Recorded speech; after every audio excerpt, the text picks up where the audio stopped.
All right. Getting this feed streaming. All right, we here. I know a lot of people are watching the BETs, but we are here streaming. Let me turn my volume down. All right, what's going on? Letting people get on up in this chat room. How is everybody doing? Glad to have y'all up in the house. We're here. I know you guys are watching the BET Awards. That's why we started a little bit late. We ain't gonna be on here too long. I'm very tired. I've been doing a lot of stuff today. Letting y'all chime in on what's going on the BET Awards today. I'm not watching it yet. It comes on at 8 o'clock here, so it's not quite 8 o'clock West Coast time yet. But how y'all doing though? My melanoid family. Glad to have you guys in his house. I know I'm a little late. Somebody sent me this wonderful Ogun shirt. Shout out to them. I don't know who sent it to me. You know, I get clothes. People send me free clothes all the time.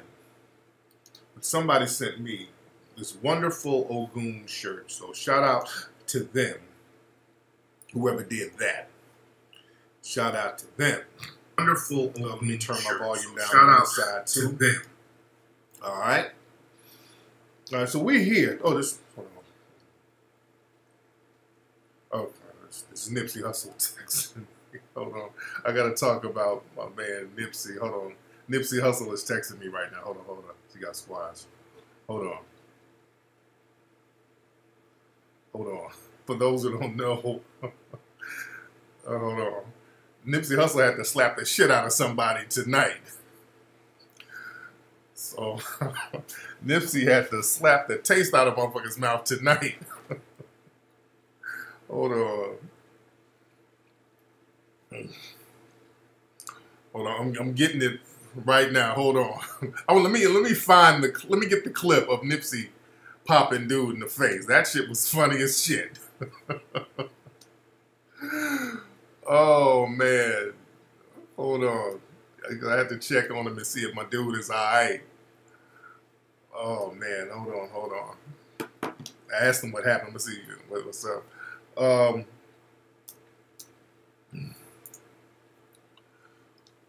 on. I'm talking to y'all while I'm doing this. Hold on.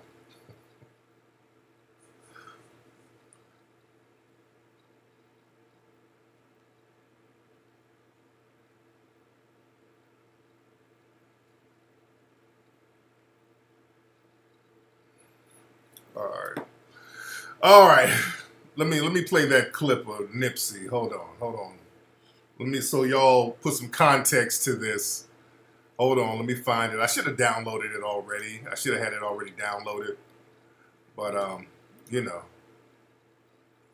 Okay, hold on, y'all. Bear with me. How y'all doing? I'm glad everybody's doing their thing. Everybody's chilling. Everybody's fine. Today earlier, I went to the zoo. I was at the zoo with my children today. It was family day. We had the LA Zoo. And, hold on one second. Y'all bear with me. So went to the zoo. It was hot as shit. LA Zoo is a lot of walking. A lot of walking uphill. You know, there's a lot of walking at the zoo. And the LA animals, the animals at the LA Zoo are some lazy fucking animals. Their asses will sleep all day. You dig?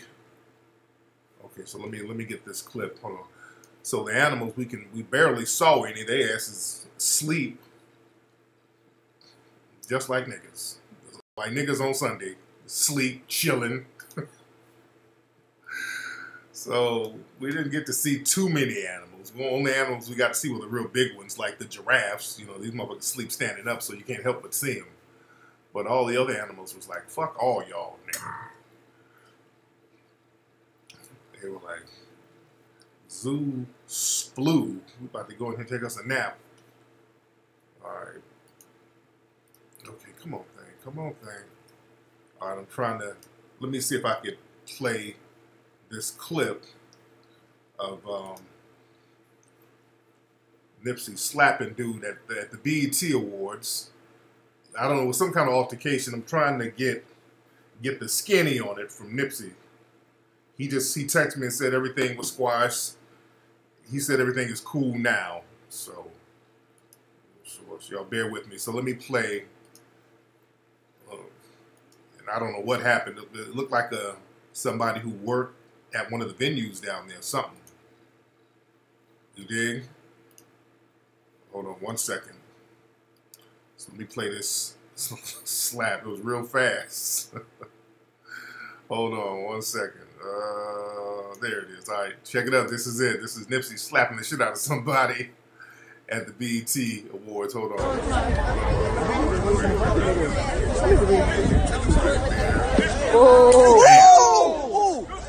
my nigga slapped the nigga.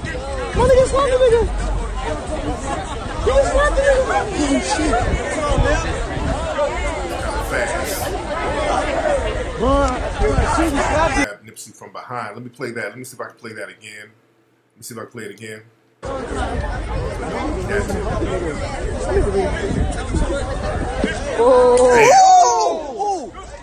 my nigga slapped the nigga. My nigga slapped the nigga. Alright. He just slapped the nigga.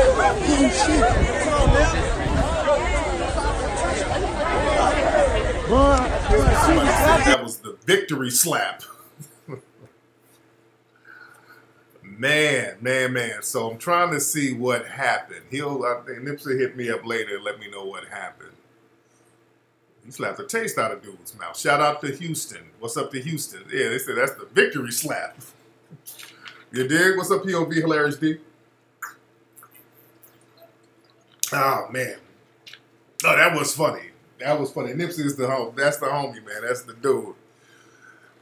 So, whatever happened, yeah, the dude brought it on himself.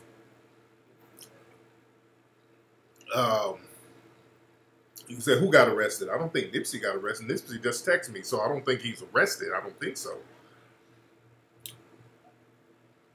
Yeah, I don't think Nipsey got arrested because Nipsey just texted me. Yeah, it's the victory slap. Yeah, they don't let you out of LA County. You get arrested out. You ain't getting out that fast. So. Yeah, so. But I don't. That's why I want to know what happened beforehand. What was the context? I don't know. Played Mink Slide.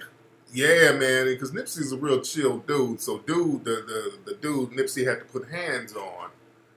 It looked like Nipsey was defending himself. I will say that because we don't know what happened beforehand, but it looks like Nipsey was really kind of defending himself. The dude, somebody's trying to give him a cone, and the dude kind of knocked the cone out of somebody's hand. So it looked like the dude was being aggressive, and Nipsey had to defend himself. You dig? See, it was over a parking spot. Man, that's crazy.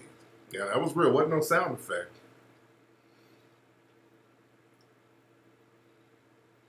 Yeah, I don't know. The dude might have been disrespectful. Was voodoo around before Kemet spirituality? This is really one and the same. It's one and the same. Yeah, dude. What's up, Tasha Morris? How are you? But hope everything is cool. Nipsey said everything is cool. So. Say Nipsey walked him down, wasn't no self-defense, but no, we don't know. Looked like dude was kind of being aggressive. Yeah, Sandy, you been to the LA County Zoo? I say LA County, the LA Zoo. We got some lazy ass animals out here, man. Boy, these animals are lazy as shit. We got the laziest fucking animals in California, man. I mean, all the damn animals will sleep. We went up there and they were just chilling. Most of them were in their little sanctuaries. All of them were asleep.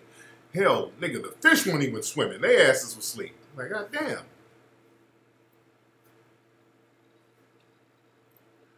Did I watch Luke Cage season 2? No, I have not. I have not watched it. But I'm good 4D TV. I'm good. I'm good. R.I.P. Exton Tentacion. I want to talk a little bit about that brother. I want to talk about that brother for a minute. Hold on one second. Hold on. And speaking of Tentacion, and by the way, the Mink Slide album is going to be out mid-July. It's going to be out mid-July. It's going to be out mid-July. The name of the album is Egyptian Musks. And we're taking the photo for the photo album this week. I want to shoot the video for the next single, possibly next week. I want to shoot the video for the single possibly next week. So we're getting all that together. Hold on one second. Y'all bear with me 1 second. Yeah, but the album is fly. The album is real, real fly. That old school 80s, 90s funk. Real, real fly shit. Hold on 1 second. I'm getting some information because I want to talk about that Tentacion. And I know I'll be butchering dude's name. Hold on 1 second, guys. I'm going to show y'all. Speaking of Tentacion, and I should have had all this stuff ready. Some of the things I wanted to talk about. That suspect in the killing of X. They found the dude. They found one of the suspects. They found one of the suspects. And now there's been some little bummy niggas. It was one nigga who was on World Star acting like he had something to do with it. That's just a dumb nigga trying to get attention. I'm really just perturbed over dumb attention-seeking Negroes. That shit is gonna have to stop. These niggas just doing and saying any goddamn thing for attention. That shit is corny. Yeah, these dudes are gonna have to get about the mix with that. Hold on 1 second. Y'all bear with me. Bear with me for a second. Oh, okay. Hold on. Well, hold on. Okay. What happened? Nipsey said, this Nipsey, he said the dude, you know why he slapped dude? Nipsey said the reason why he had to pop dude, said the dude called him sexy.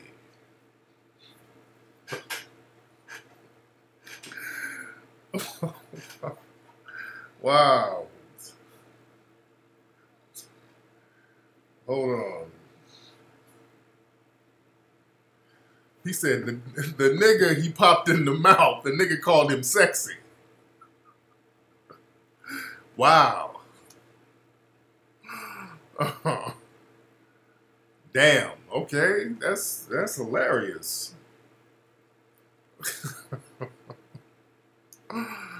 Oh, wow. Wow. Okay. What the fuck? Okay. What's up with these niggas? So it was sexual harassment. Okay, it was some sexual harassment. It was probably a nigga who worked for the Root. That nigga probably worked for the fucking Root. Oh, man. That's funny.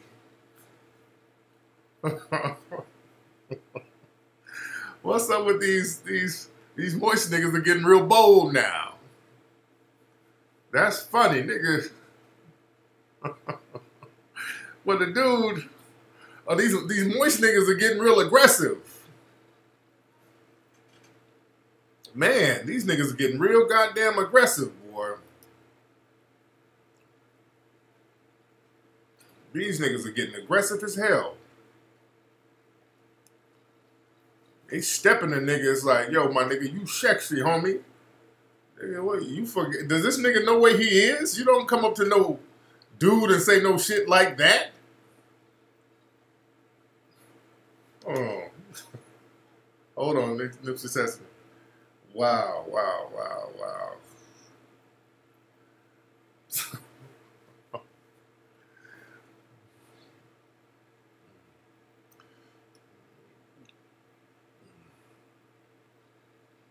Hold on, guys.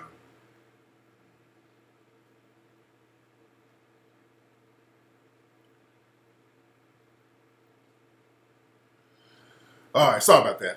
I'm sorry, guys. There's just so much shit going on right now. All right, I'm sorry, guys. There's just so much shit going on. Just we're getting news right here, live in the flesh. Oh man, that is hilarious. Okay. So we're here. Let's get on some stuff. Let's get on some stuff here. Okay. All right. And where we at? Some things we got to discuss. I'm trying to get into this.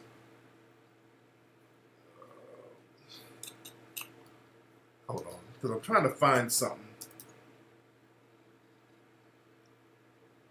about extentation. Hold on. Hold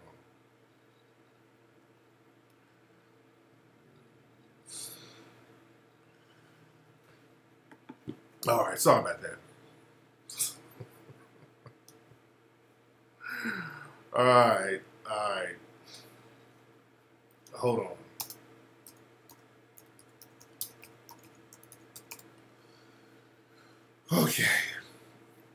Okay, we're here. How come I can't find what I'm looking for right now? I'm looking for something in particular, and I cannot find it. I'm looking for something in particular, and all of a sudden I can't find this shit while I'm talking to y'all.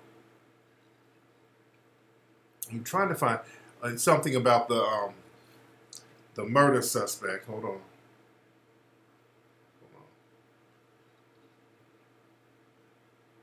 It's me. I'm still texting. Hold on.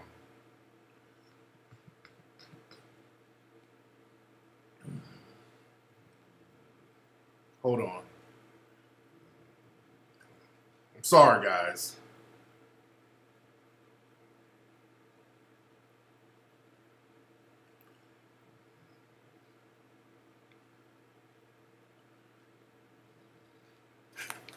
All right. Okay, I'm trying to find some information on this dude. Let me talk to the chat room while I'm doing a million things. I'm neglecting the chat. First of all, shout out to everybody who's given to the Melanoid Ministry. Shout out to J Doe. Shout out to Arden Plumbing. Shout out to Nazir Bullatif. What are these names? I can't get them. Shout out to you guys. I gotta give a special mention to you guys. I'm talking to you guys while I'm texting Nipsey Hussle at the same time.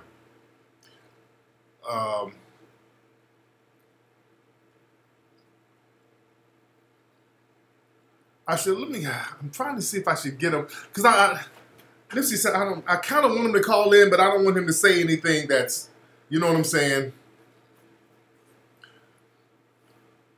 Oh man. What Crispy had a suicide letter on Twitter? Wait a minute, hold on. Are you serious? Trinity, are you serious? Are you serious?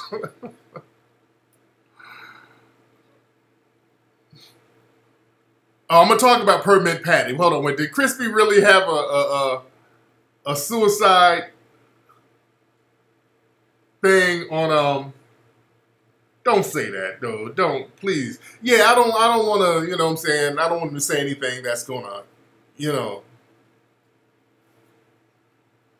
Hold on, wait. Did somebody say? Yeah. I don't know. Nah, I don't want him to call up and say anything right now. You know what I'm saying?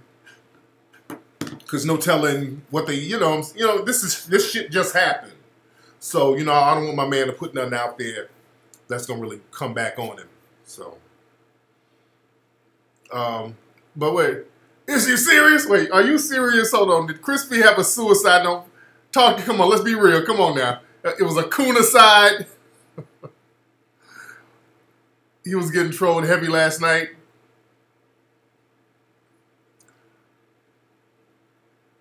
Well, what was it? What was the suicide note? He's gonna choke himself on butter biscuits? What's he gonna do? Look on Twitter. I don't know. I really don't follow that coon. So hold on. So but hold on, wait a minute. Wait a minute. Put the link up here. Put the link up here. Are you serious? Are you serious? Are you serious? Are you serious? Is he serious? Is he serious? Oh God, I don't even know what Crispy's Twitter is. What did the suicide note say? I'm going to end it all, everybody. These are my last days, everybody. The white women left me, everybody. My coon money is dried up, everybody. I'm going to be doing the coon laughing in coon heaven, everybody. Oh, don't give me puppet material. Oh, Lord. Lord. A suicidal fucking coon. Lord. That's hilarious. I'm trying to get this information on,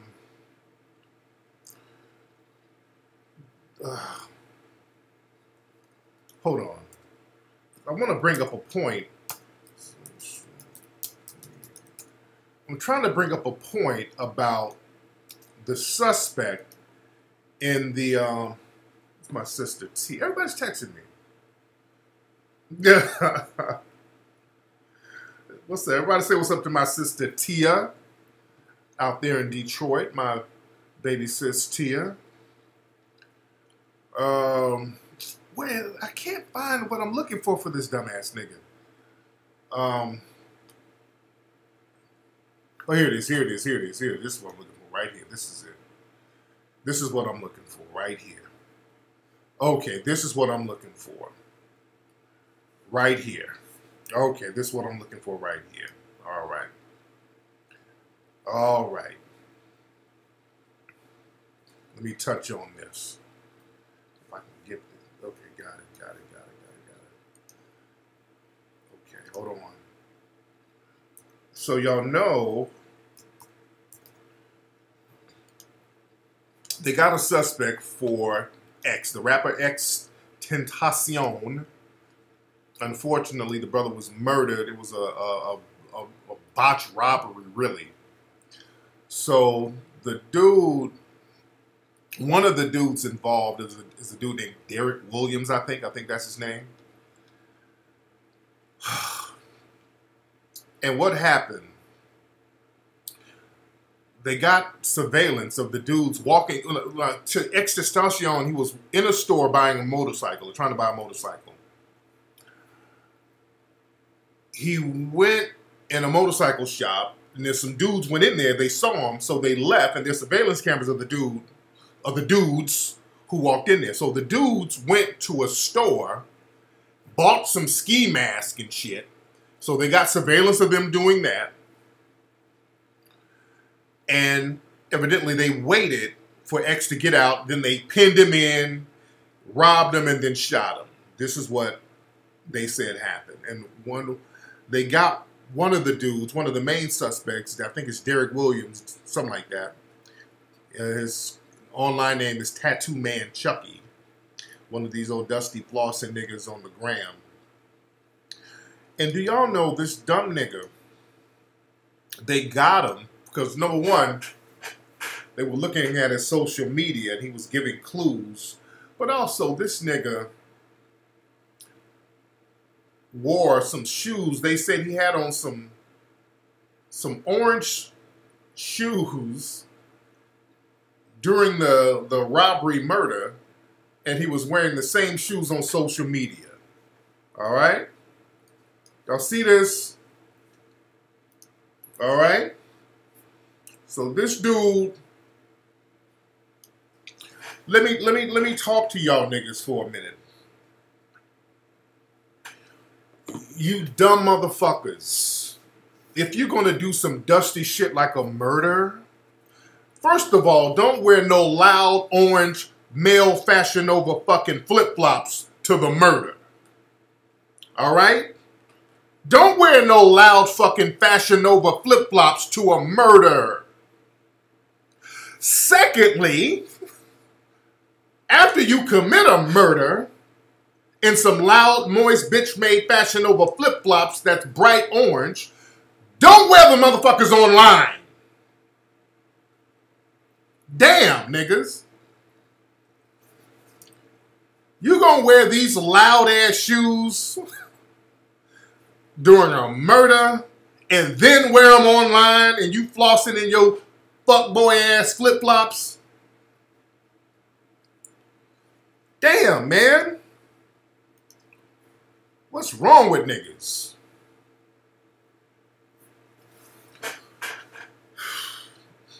If you're too dumb to commit a murder, what do y'all niggas think is going to happen? What do y'all think is going to happen?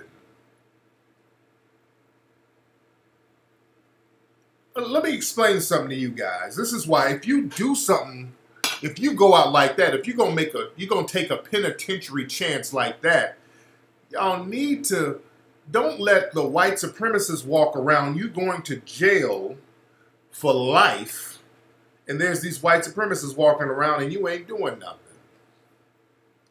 That's just dumb. Y'all niggas sit up and listen to too many rap records, y'all watch too many movies, and y'all be believing this shit where you can get to kill somebody and you gonna get away. I want y'all to understand this. This ain't like the 1930s and 40s. Now understand this. There was a time where black folks, you kill a motherfucker back in the day, you know, it was what it was. Nobody said nothing. There were no cameras around, so nobody said nothing. Back in the day, you can get away with that. Or you got to have all types of big-time muscle. You understand? Let's talk about murders for a minute. You dig? Back in the day, you can get away with some shit. You know, when I lived in Leeds, Alabama. I grew up in Leeds, Alabama. I know some old school folks down there who done killed some people back in the 1940s. And everybody knows about it. They just don't say nothing. There's a brother named Mr. Barkley. Somebody that I grew up around. It's Charles Barkley's granddad, Mr. Barkley. Word was, he murked a couple of folks back in the day. He wasn't nobody to fuck around with. You understand? He's gone now. Rest in peace to him. But Mr. Barkley, because I know Charles Barkley's whole family. Some of his family's connected with my family, but he's the only coon anywhere in the family tree. No, I'm talking about somebody who died years ago. So, you know, I'm talking about somebody who's already dead. But I'm talking about, somebody talking about snitching. I'm talking about motherfuckers from back in the day. Y'all like, don't be snitching now. I don't know what the definition of snitch is. We're talking about people who dead already. You dig? We're talking about people who died already. But you'll hear stories about, you know, black folks slicing a motherfucker up in a juke joint somewhere. You heard about stuff like that all the time.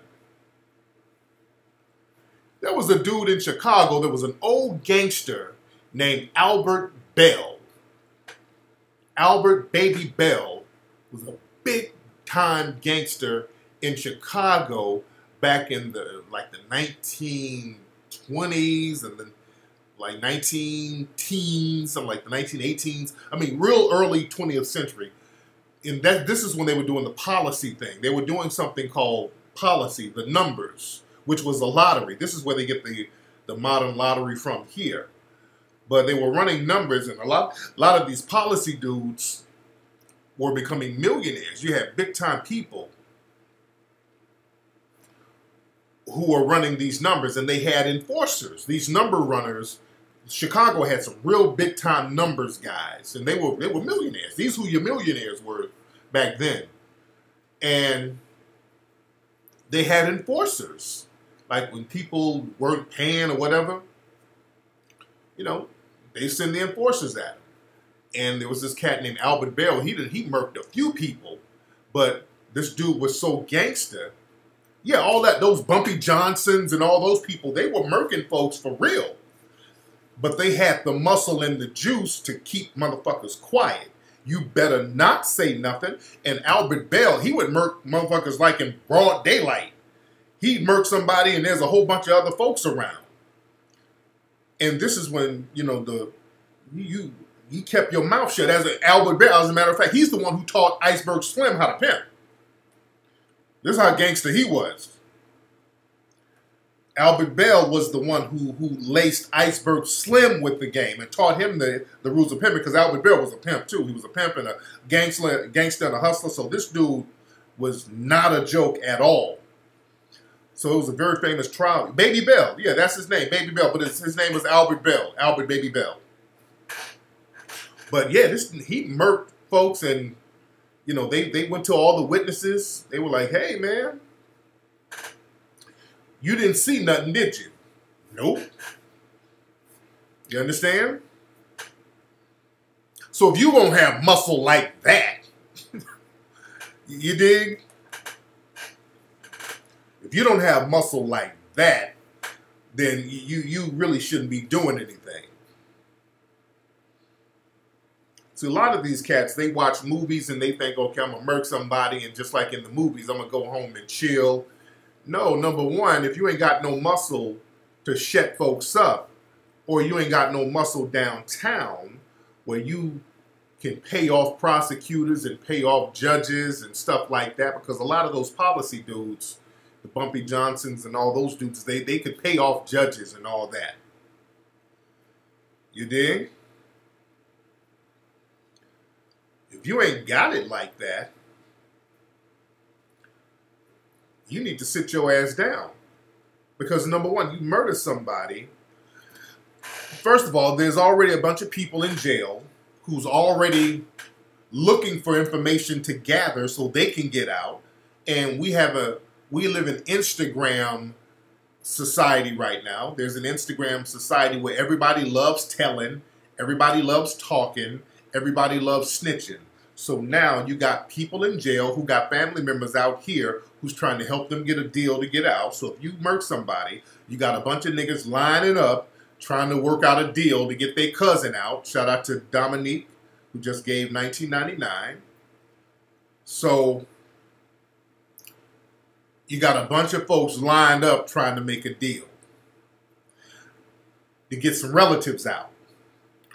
Then not only that, when they put a reward out for your dumb ass, every little hood rat you know is going to be lining up to try to get that reward money so they can get them some weave, pills, and red bottoms.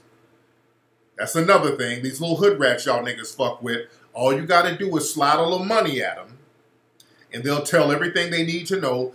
We got some of the most disloyal little hood rats out here running around in history. You think they were disloyal then? They're disloyal now. Take a look at Chief Keef's baby mama.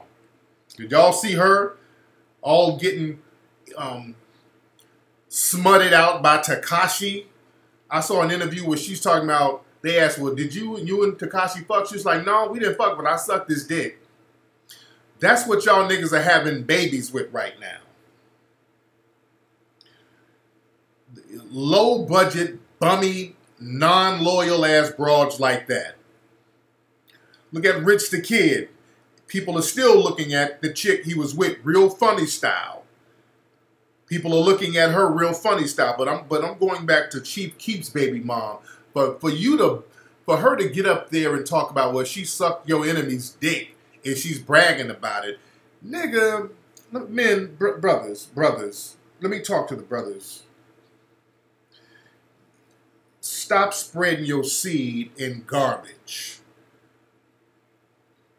Black men, I want to talk to black men. We got too many black men. You got a bad habit of planting your seed in utter fucking garbage. That's a garbage ass broad right there. And to be fair, you a garbage nigga to even be seeding up a garbage ass broad like that. She didn't become that garbage overnight. Nigga, I don't know what, if y'all niggas are desperate, I don't know what it is. But don't spread your seed in garbage, nigga. A lot of you dudes, I look at, no, we're going to talk real. Because I see some of these dirtbag baby mamas y'all niggas be rolling with, and that's a reflection of you. Whoever you put a seed in is a reflection of you. You understand?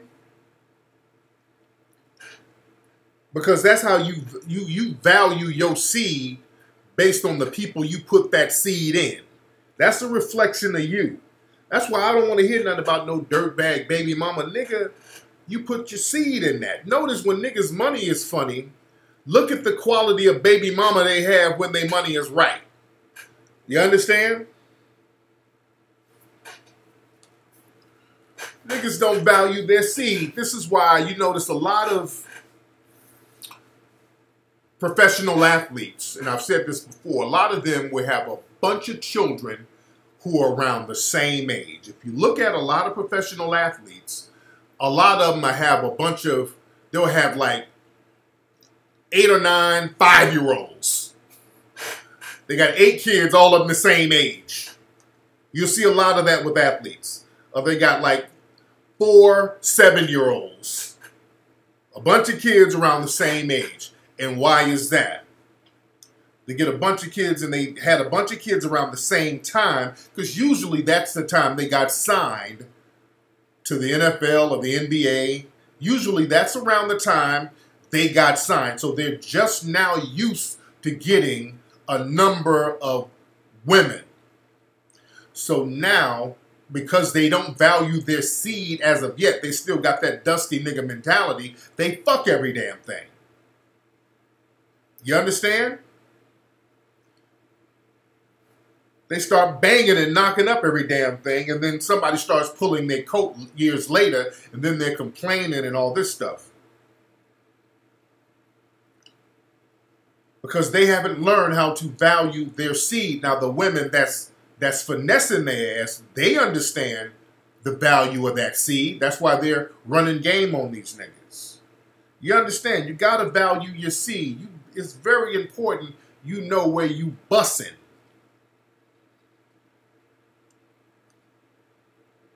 Because as a man, your seed and your value is going to increase when you get older. You always got to keep that in mind. As a man, your value is going to increase when you get older. Yeah, I was telling dudes this back in the Mac Lessons radio days. I was talking about the valuing of your seed in some of my early Mac Lessons shows. Some guys have taken heed to it, some guys have not. But when you have your baby mama out here fucking with your open enemy, talking about she done suck your enemy's dick, I'm looking at the nigga who done knocked that up. I'm looking at the nigga who knocked that up. Nigga, you knocked that up, dude. Y'all better get your self-esteem level up when y'all fucking with these broads out here. It's time to get that self-esteem level up. Like, for example, when people saw what Drake's baby mom, Drake had a baby by this chick when Pusha T put him out there. A lot of women start looking at Drake real funny style, like, damn, Drake. You understand? So now your value goes down a little bit. People are looking at Drake. Even the women are looking at him like, well, damn, nigga. You fucking with bitches that I look better than? I look better than that bitch. Women are looking at it like that. So now your value goes down a little bit when we see you out here fucking with some little janky ass looking chicks and knocking them up. It's just one thing to fuck with them. That's cool, but knocking them up, that's another thing. Now, because all of us, we've had a little sip from the ugly tree before. I done banged a couple of koala mouth looking ass women back in the day, but damn if I'm gonna knock them up though. We did it like you supposed to in the middle of the night when a motherfucker ain't seeing you. You understand? Yeah, I've had a sip from the ugly vine. But damn if I'm gonna knock him up. You did? Here's one chick I was messing with years ago. And it was on some late night creep shit. She had a bad body. Her face was it wasn't strong, it just weird. She has a weird face. She wasn't an ugly chick, she just had a weird fucking face. You know what I'm saying? You know how motherfucker, you ain't really ugly, but your face is weird. She had a weird fucking face. Couldn't describe it. Her face was weird. You dig? Her body was banging though. It had a cool little body on it, but the face was weird. You know, it's one of those people, you got to catch her in the right light.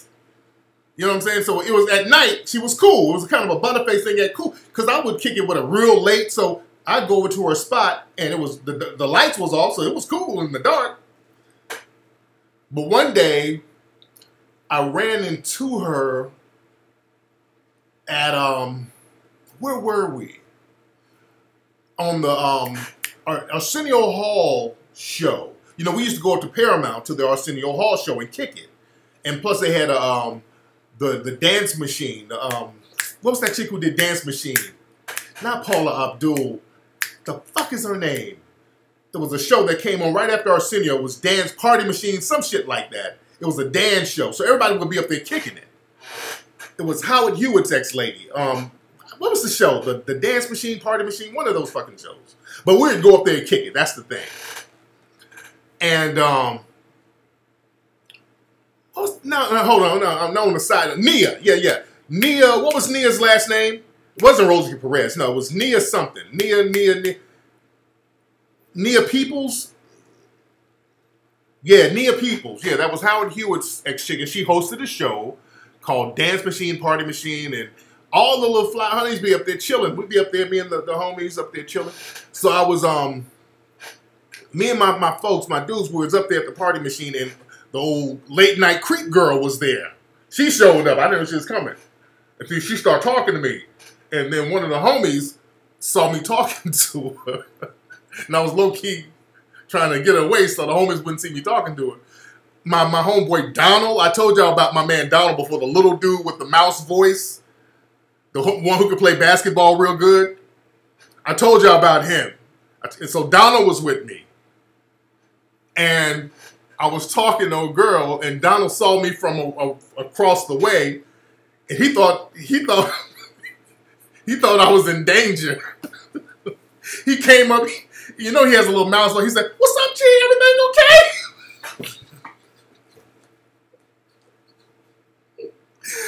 This nigga thought I was in danger. I said, "No, I'm good." All right, let me know if everything is cool.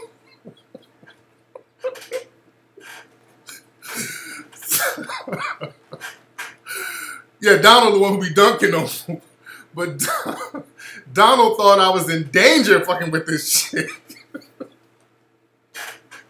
Said, "No, I'm good." What's up with that? Nothing. Just a long story. Now, my nigga really talked like that. But yeah, this chick, her face was kind of strong, so he thought, okay, are they about to jump me or something? He wanted to know what was up.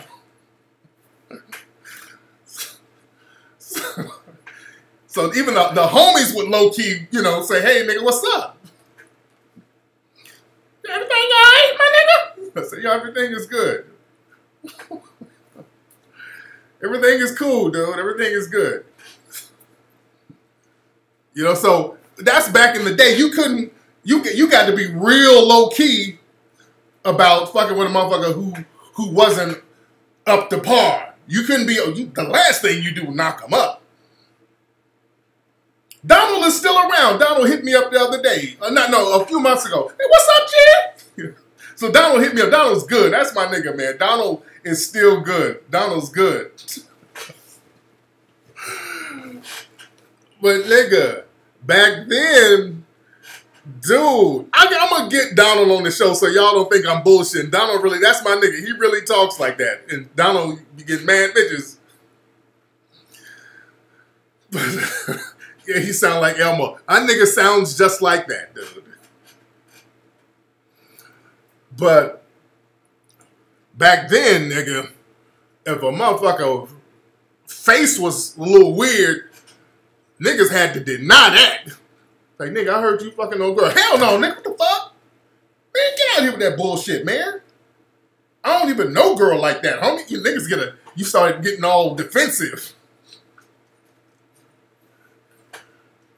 Yeah, you get defensive, a nigga start accusing you of fucking with the butterface. You had to deny it in the streets. Nah, niggas be bragging about fucking these old strong-faced girls. Say, nigga, I heard you fucked the old girl from Long Beach. No, well, what? Man, who saying some shit like that, homie? Man, fuck all that shit. Nigga be getting offended.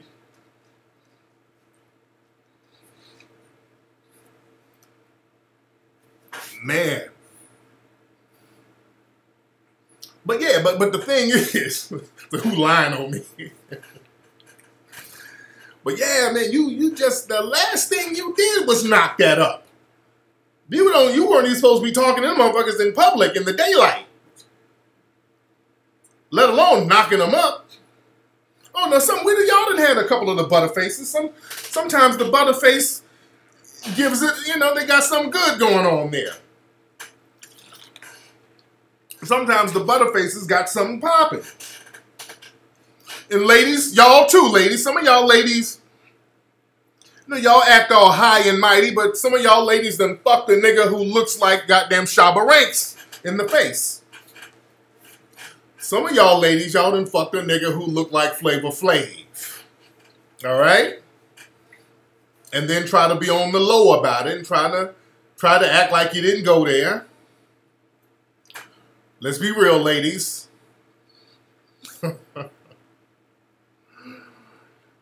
Some of y'all ladies out here, y'all act like y'all be fucking with ballers and supermodels, and y'all act like y'all fucking with the Morris Chestnuts and all this old shit. And y'all out here, y'all here getting fucked by a nigga who looked like the Grinch that stole Christmas. And then lying about it. And fronting. Y'all let them niggas come over late. Y'all let the ugly niggas come through and smash. You let the ugly nigga wear you down. The ugly nigga done bought you a gang of drinks, and you gave the nigga your Instagram. You didn't give him your number, but you gave him your Instagram. And then that nigga starts hitting you up like, who keep hitting me up on Instagram? And that nigga got an ugly ass profile picture pop up and be like, who the fuck is this? It'd be like, cling. It'd be like a hand wave. Well, who's this? Then you look at the profile picture, be an ugly nigga flossing. Nigga got a phone ugly than a motherfucker. Like, who is this? Like, hey, big head. Remember, we met at the Essence Fest. Oh yeah, I remember you. Oh yeah, I remember you. I'm just seeing what you had been doing. I really enjoyed myself, and your conversation was exquisite.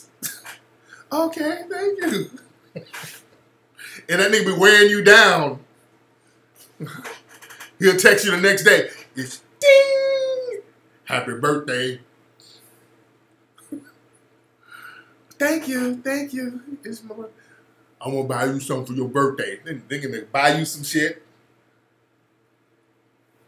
Like, can you come meet me at Starbucks so I can give you your birthday gift? So you meet up with that nigga, and that nigga buy you a Prada bag. That nigga's tricking off big money. That ugly ass nigga done bought you something real fly. Well, okay, I guess I go out with this nigga. He done bought this bag. He done brought me a Prada bag, so I guess I can kick it with him. Then later on that night, that ugly motherfucker is hitting it from the back. You dig? You look over your shoulder and that nigga's like, say my name. Say my name. That nigga gorilla fucking your ass. and you like it. And then you be acting like you ain't. You be around your homegirls, girl, girl, I'm celibate. I've been celibate for like 3 months. These niggas just ain't cutting it.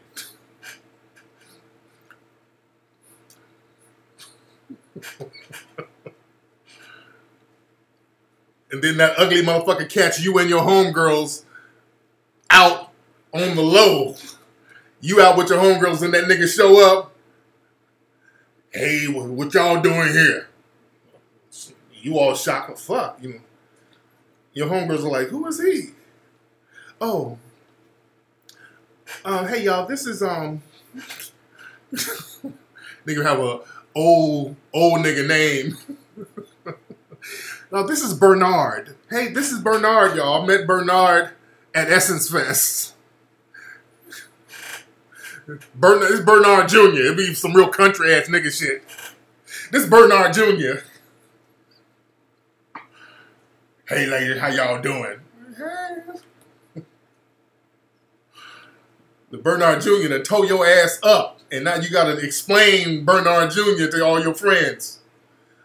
Girl, where you meet him from? What's up with y'all? Nothing, nothing. Anyway, let's order some food. Y'all be trying to change the subject. Let's order. I'm hungry. No, bitch. Who are you? No, bitch. Who is he?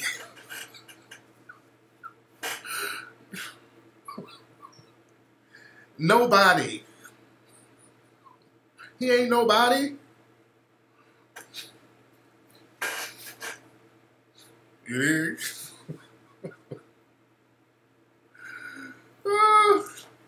So you be embarrassed like a motherfucker because Bernard Jr. is tearing that ass up. Man.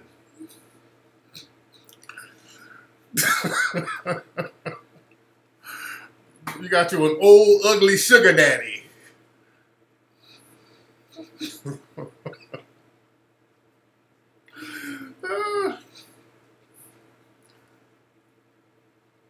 Lord.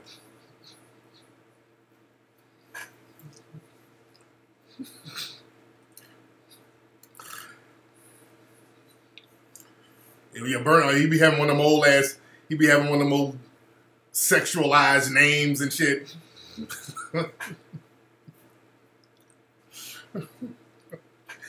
Hey, lady, he introduced himself to all your friends. Oh, yeah, I'm sorry, ladies. I didn't introduce myself. You know, Lisa here. You know, me and Lisa, we cool and everything. My name is Bernie. Okay, Bernie Jr. But everybody called me Cash B. Cash B? Yeah, that's because I'm all about that money. Where you meet Cash B again, girl? Anyway, ladies, what y'all drinking? I got drinks for all y'all. Cash B got you. So your ladies, your homegirls are clowning the fuck out your ass. Thank you so much. Cash B, bitch. Bitch, Cash B. Y'all leave me the fuck alone and don't judge me. Then y'all arguing amongst each other and shit. Well, bitch, I wasn't saying nothing when you were fucking with that 80-year-old white man because you didn't have no rent money for them. And then y'all start bringing up shit on each other. Bitch, I was with you when you had your abortion fucking with that D-boy. Then it becomes an argument among all of you. Well, you bringing up shit. I'm just asking you about Cash B. You fucking with this nigga, we don't even know what. Bitch, when your baby daddy up here fucked your auntie, I didn't say nothing. I was there with you. He done caused all types of havoc amongst all of y'all.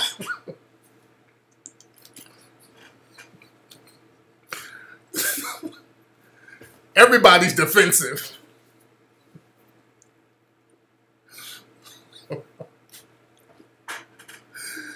So y'all be getting embarrassed by niggas too. Y'all fucking around with Cash B, and you gotta explain that nigga.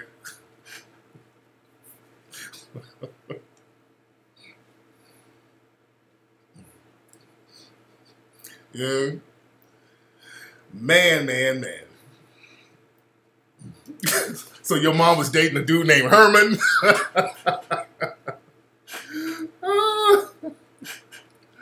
Man, man, man. But anyway, I haven't seen the chick Drake is with now. I gotta see what's going on the BET Awards earlier. You know, it's on now. Hopefully, Peanut will tape it. Hopefully, she'll tape it. But yeah, we're doing the album cover this week, and we're gonna be doing the video. So now it's time for me to do a junk food cleanse. I've been eating junk all this damn week, you know. We've been going to so many different events. What's a good one? I need to clean. I'm gonna have to hit the gym up every fucking day, early, because when you have a bunch of kids, you be eating junk with their ass. So I got to hit that gym early, heavy, all day, and I'm gonna try to eat salads all week. Oh yeah, Joe Jackson of the Jackson family. They said my man Joe Jackson is on his deathbed right now. They said that he has like cancer or something like that. So, you know, I hope my man, you know, hope he's peaceful right now. And, you know, my condolences to the Jackson family. The Lemonade Master Cleanse, the Epsom Salt Cleanse, that Master Cleanse, that should be having me irritable because you can't eat nothing. You got to drink that nasty ass Lemonade Master Cleanse. Intermittent fasting, Yada. Fast till night, eat once per day. I think I'm gonna have to do that. What I'm gonna do, I'm gonna get my strict regimen on. I won't eat after 5. Try to eat a few salads throughout the day. You dig?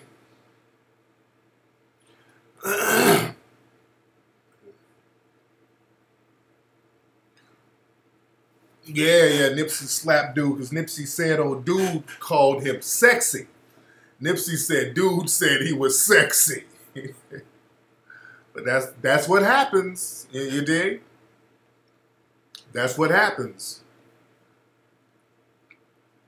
Yeah, fasting works. So I'm gonna get real heavy this week. You know, I gotta get this album cover and all that stuff popping. So I'm gonna be on it. Proteins, no to low carbs. Yeah, I'm gonna do the salad thing. Peanut made some very good, some like stuffed peppers. It was like turkey meat and bell peppers. That shit was good. She made that the other day. That was very good. You dig? Heard they gave Sean King an award at the BET, like a humanitarian award or something like that. That's what I heard. So I'm hearing just a bunch of different stuff happening. I heard Anita Baker was there. Did they let Anita Baker sing? I heard of black seed oil. I heard that's very good.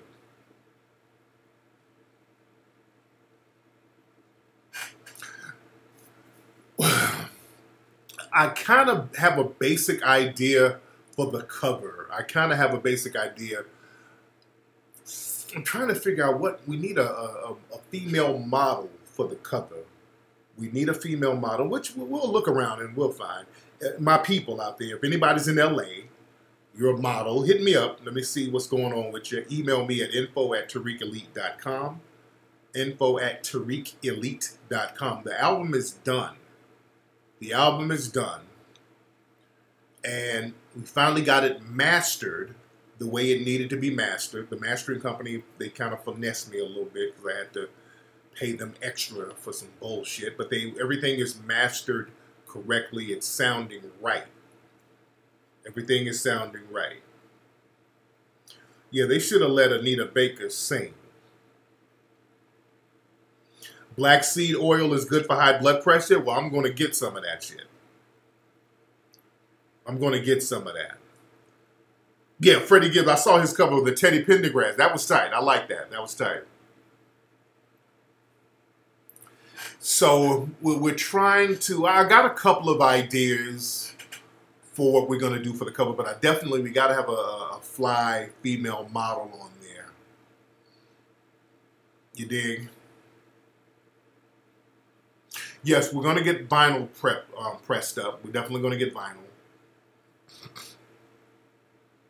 Yeah, we're going to get vinyl, definitely.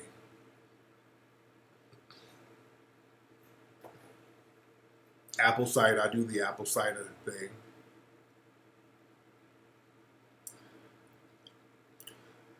But a lot of people were talking about Permit Patty, this suspected white supremacist female up there in the Bay Area. And we noticed a lot of this stuff is coming out the Bay. There was a little 8-year-old black girl who was selling water in front of her apartment. And the suspected white supremacist female stepped to her and her mother talking about she's going to call the police because they ain't got no permits to sell water. And the mother filmed her. And it went viral, and everybody was calling the lady Permit Patty. And found out this lady, the suspected white supremacist female, she sells weed and marijuana products without a permit. But it's very interesting to see how these white supremacists out here are deliberately trying to get black people harmed by calling the police. And for her to do that on an 8-year-old child, that shows how demonic and devilish these white supremacists are. We really got to understand that these folks are really, really on a warfare mentality against us. I really want y'all to understand that. Now, we've made light of it by, calling her Permit Patty and all this stuff. And, you got the Barbecue Becky. But understand that this woman was calling the police. And she said she tried to backpedal because people started clowning her. She tried to say, well, I really wasn't calling the police. I don't believe that. I believe she did call the police. And understand this, family. We make light of it. But we don't know what could have happened to that little child. Understand this. What that white supremacist female did to that little black girl, the same thing was done to Tamir Rice. And it didn't turn out well for Tamir Rice. Tamir Rice was only 4 years older than that little girl. Do you understand that? Tamir Rice was only 4 years older than that little girl. And they did the same thing to Tamir Rice. They called the police on a child. They showed up blazing guns, lying, talking about he looked like he was reaching in his waist and he wasn't. They could have done the same thing to that little girl. Understand me? These white supremacists know exactly what they were doing. That little girl was black. I don't know all that. She was Hispanic. That was a little black girl. They can call her whatever they want to call her. I don't play that game. That little girl had a little frizzy fro. She dark-skinned little girl. So whatever her mom or whatever they want to put down on paper, that was the black girl. And we got to get off that shit. We can call all these little names to make ourselves feel better. In the eyes of a white supremacist, that's a little black girl. You understand? I'm about to say she looked mixed. All right? She didn't get treated mixed. She got treated like a black kid.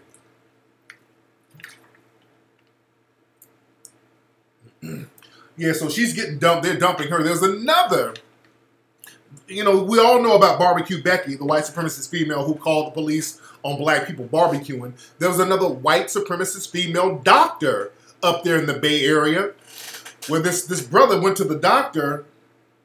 He was having some kind of panic attack. Something was going on with the brother. And this white supremacist doctor was cursing the guy out, talking about he was faking. Okay, you're just trying to get some drugs, some free. He's like, no, I'm having an anxiety attack. My heart is beating. I'm not feeling well. Oh, stop faking. I mean, she was in there acting like a damn fool. And they filmed her acting a fool. You understand? So they fired her. So, transferred. She's going to get transferred somewhere. But we got to understand, especially up in the Bay, And I'm not just going to put it up in debate because it's all over, but we're really seeing places where they're really trying to gentrify. We see that hostile behavior. And the Bay Area, remember, they're supposed to be liberal up there. All these people in the dominant society, they act like they're so goddamn liberal. You understand? Oh, they're so liberal and they're so hip.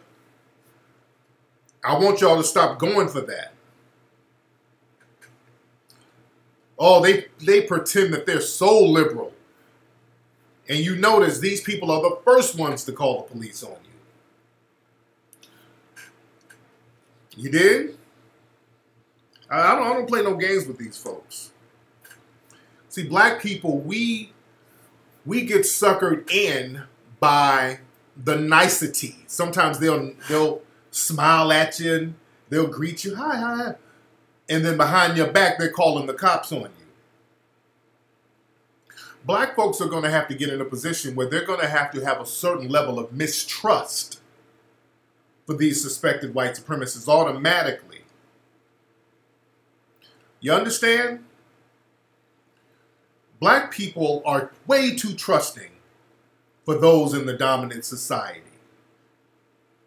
You're going to have a certain level of mistrust automatically just for your own safety. No matter how nice people are, it doesn't matter. Like, for example, we're at the zoo earlier. We're at the zoo. And a lot of times when you're the only black person or one of the few black people around, and, you know, we were like one of the few black people there at the zoo today. There's only a couple you could see. And that's another thing. In LA, you don't see black people out no more like that. But we're only a couple of the few black people that were out. And we were going on they got a carousel ride at the zoo, and it's like only like $3 per person. And there was a white lady who's like, hey, I got some free tickets I'm not using. I want to give them to you guys. Like, cool. So we got the tickets and we rode on the thing for free. That was very nice of her. That was nice of her. But the thing is now, a person with a coon spirit, you'll look at that and you'll be like, oh, Lord, you is so nice to me. I love you so much. Which is good. That was nice of her. She might be a nice person. But the thing is, even though that woman gave us free tickets, that same woman will get on a jury and let a cop get acquitted for murdering a black person.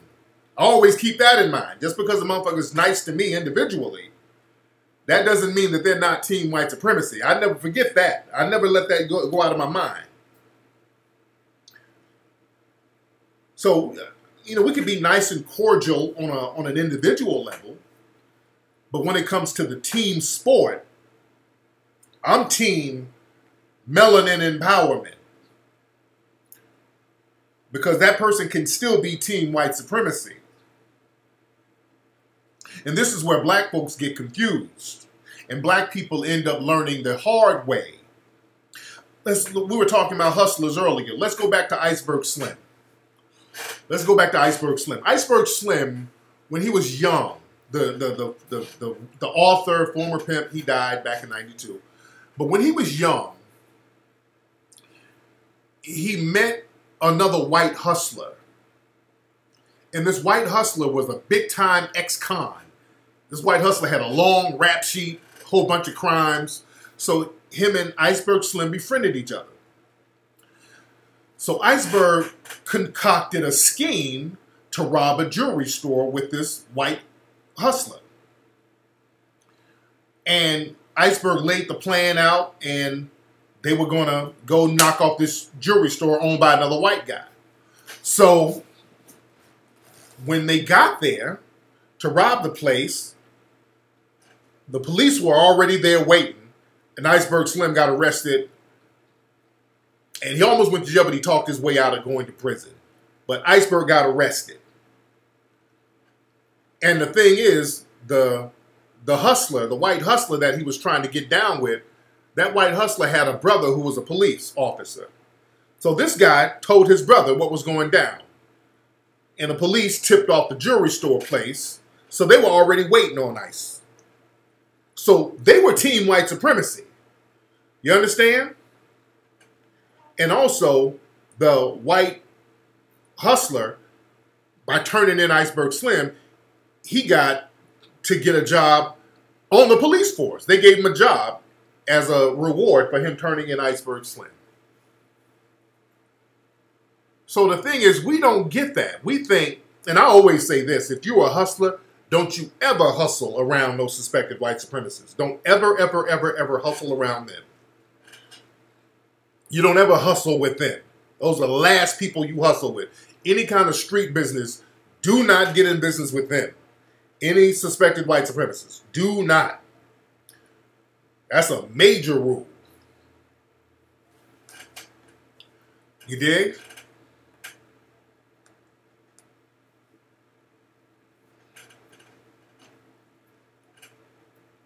Iceberg Slim was black. He was a black dude.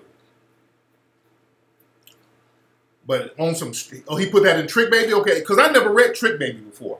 I never read Trick, but if he put that, because he put a lot of real things that happened in his life, he put that in his books. But that really happened. It was a real guy, a real white dude he was hustling with, and the white guy told the police, and they set him up.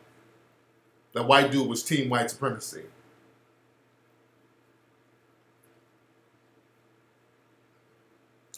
But yo, you don't ever get in the game. All of them, everybody in the dominant society, understand the hustlers say all of them are snitches. That's how you got to look at it. All of them are snitches. Because when you in the game, when you hustling, you use everything to your advantage. That's the name of the game. Once you're in the game, you use your mouthpiece to your advantage. You use your looks to your advantage. You use your wits to your advantage. You use your strength, your muscle to your advantage. If you're a woman, you use sex as an advantage. You use sexuality as an advantage. Everything you use is going to be an advantage. And don't think for a minute that a white supremacist don't use whiteness as an advantage to get in or out of a situation. You dig? And the thing is, you hustle with them, somebody in the dominant society, the minute they get pinched, they understand how team white supremacy work, and they're going to use that to their advantage. They ain't about to go to jail for your ass. You dig? They ain't about to go to, even if they ain't working with you, just the fact that they know about how you get down and you've dealt with them on any level, they're going to use that as leverage to help themselves. You dig? I haven't read Jay Prince's book yet. I'm waiting on it. I'm waiting on it in the mail.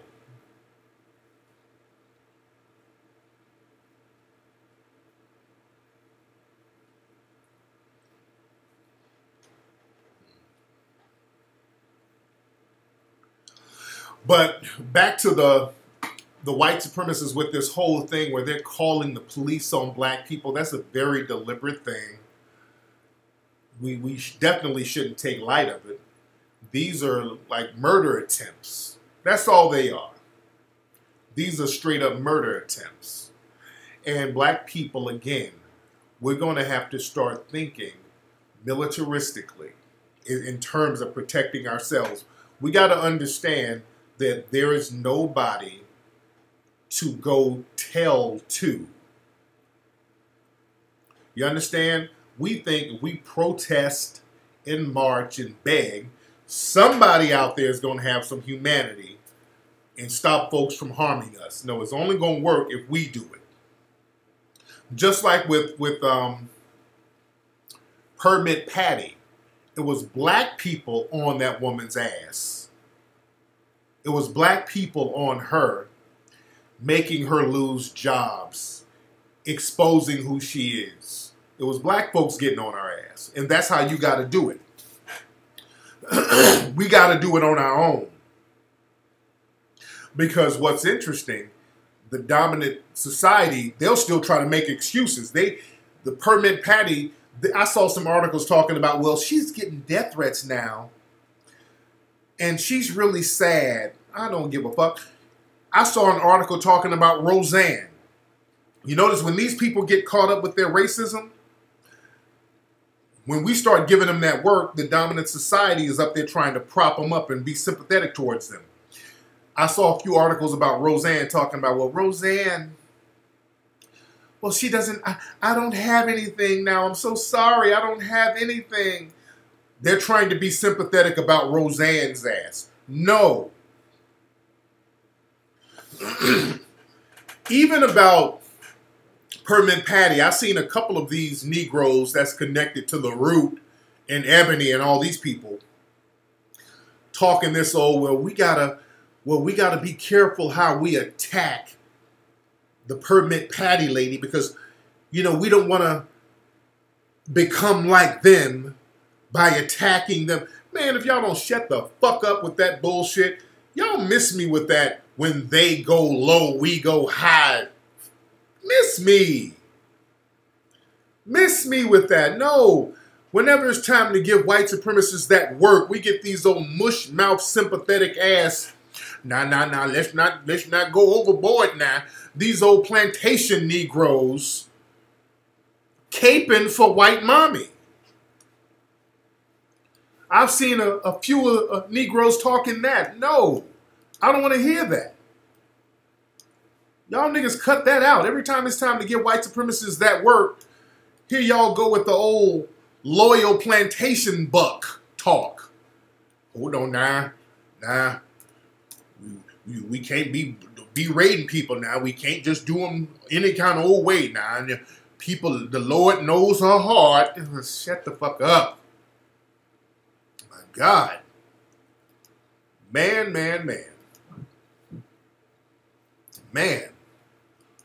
Excuse me. And speaking of places like The Root and TV1, speaking of them, I retweeted something from TV1 the other day. TV1, the official TV1 website, put this tweet out. This was on TV1, what day? On the 21st, a few days ago. It says, every now and then we come across a brother, ER, I don't know, they spell brother real funny. Brother, see what we did there? That makes us do a double take. Here are our picks of 15 of the hottest white men black women can't get enough of.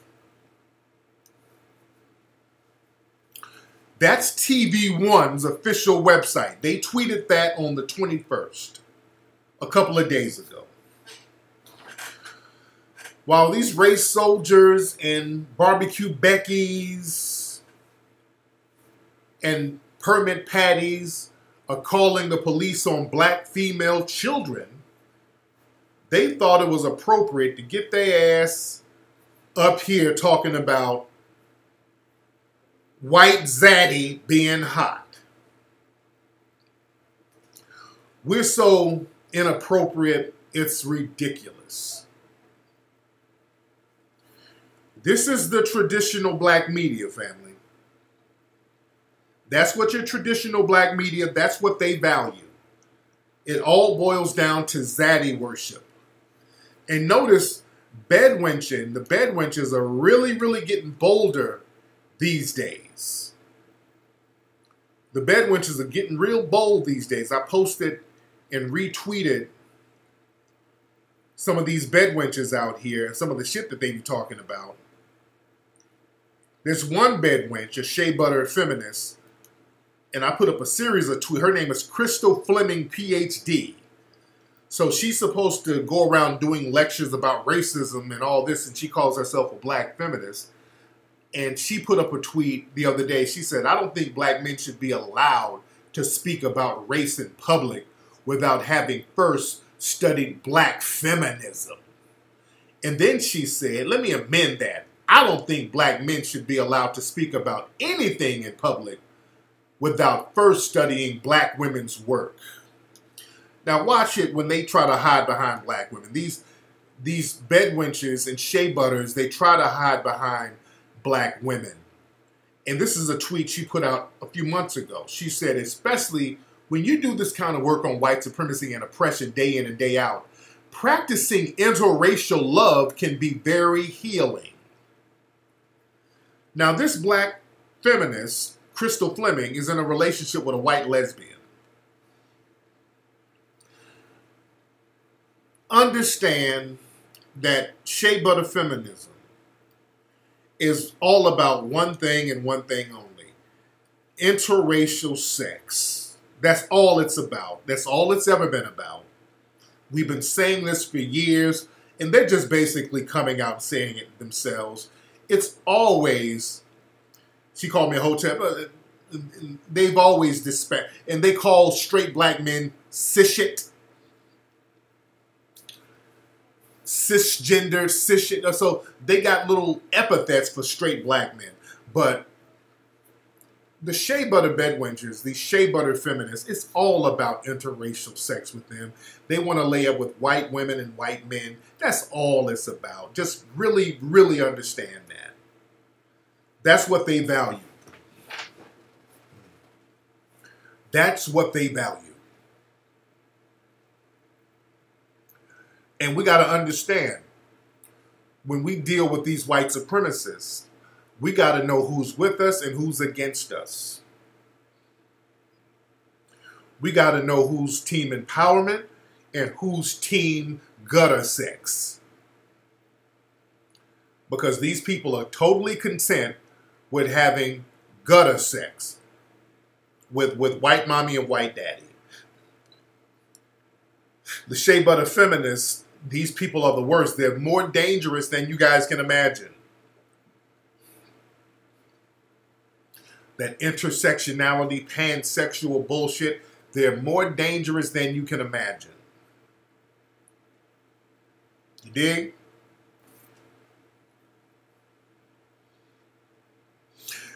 I noticed that. You notice, my man, you made a great point. You look at television, and the white supremacists, they know they're Negroes. They know they're Negroes. They know what to dangle in front of the bedwenches and mammies. And the idea of interracial sex. That's why you see a lot of TV commercials with white men and black women. You'll see that. I see that all the time now. You know? You see a bunch of TV commercials with white men, black women, and the mixed babies. And, you know, they're sending a message. They're trying to send a message. They're dangling that carrot. Like, okay, if you act right, you can have this. You dig?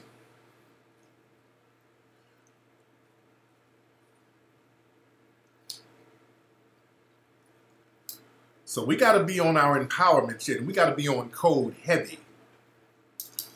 We really got to be on code with what we do, and we got to think militaristically.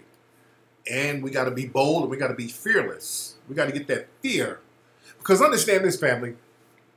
The white supremacists, they haven't changed. The white supremacists, they haven't changed whatsoever. They haven't changed in the last 400 years. There's nothing different about the white supremacists of the days of old and the days now. There's nothing changed about them. They've always been the same. The white supremacists have been very consistent with their anti-black hatred. The only thing that has changed is the way black people react to white supremacists. Yeah, and I heard about the comedian HaHa Davis. He was doing a comedy skit. He had on a fake prison outfit, and a white supremacist female tried to call the police on that brother. But let me go back to my point. Nothing has changed about the white supremacists, only our reaction to them. It's our reaction to the white supremacists. That's the thing that has changed. We haven't started on the new Hidden Colors yet. But feel me, nothing has changed. Our reaction determines how we're going to get treated as a group. Understand this. Back during Jim Crow, the early stages of Jim Crow, when they would lynch black people would just kind of be like, damn, we got lynched. When they attacked and lynched Emmett Till, a lot of black people said enough is enough. So many black people were willing to risk their lives to stop the white supremacist violence. You understand? Many black people Wait. Hold on. Elliot CA. We got a white supremacist troll. Somebody, y'all got him out the room. He typed in CX, all right? So remember, whenever we see CX, one of these white supremacists are in the chat room throwing their little code words, everybody make a fast donation, okay? And we're going to give the donation to charity. Everybody give a donation. Whenever you see the letter CX, that's the white supremacist trolling, and that means that we need to make a donation so we can give it to charity. But they got him out quick. Well, my mods are on it. I love it. The mods are on it real fast. But during the 1960s, black people said, enough is enough. It was black people. It was black people who said, we're not going to take this no more. And what they like to show in the 1960s, and I talked about this before, they love to show black people walking around, getting beat up and hitting the head with bricks and all that. But what they never talk about are the black people who are putting in real work, sniping people, really putting in work, taking bodies, getting that body count up. They don't like to show that, burning cities down. They don't like to show that. You understand? Because understand, look, now you had your share of coons in the 1960s too. Understand? But there were a lot of black people during the 1960s who were fighting back. That's when we had the Black Panthers and all that. But just even before the Black Panthers, black people were fighting back. They're like, we're not going to let you commit violence against us. We're willing to risk our lives to stop you from harming us.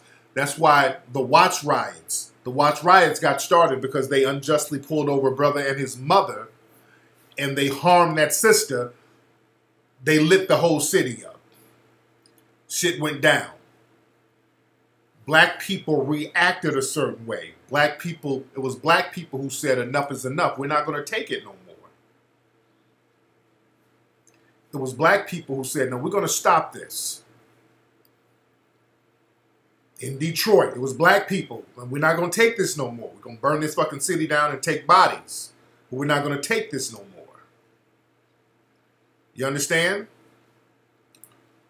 So, once they started passing certain laws, we started to get a little complacent. You understand? We started saying, okay, well, shit, everything is good now, so we need to party and celebrate for 40 years. No. And then let's go back to the 90s. When they beat Rodney King, black people said enough is enough. We would go through a lot of abuse out here in LA, dealing with the police. And the Rodney King thing, that was the last straw. Black people said, we ain't going to be treated like this again. Enough is enough. And they put in work. And there were no more Rodney King incidents for a while, where they're just beating somebody on film like that. You understand? So now, they've been looking for ways to start abusing us openly like they used to, and they're doing it now because black people ain't gonna really do anything. Because now we got a bunch of moist motherfuckers out here who want to be out here when it's time to put in work. Niggas out here in their skinny jeans, popping their ass, and twerking. You understand?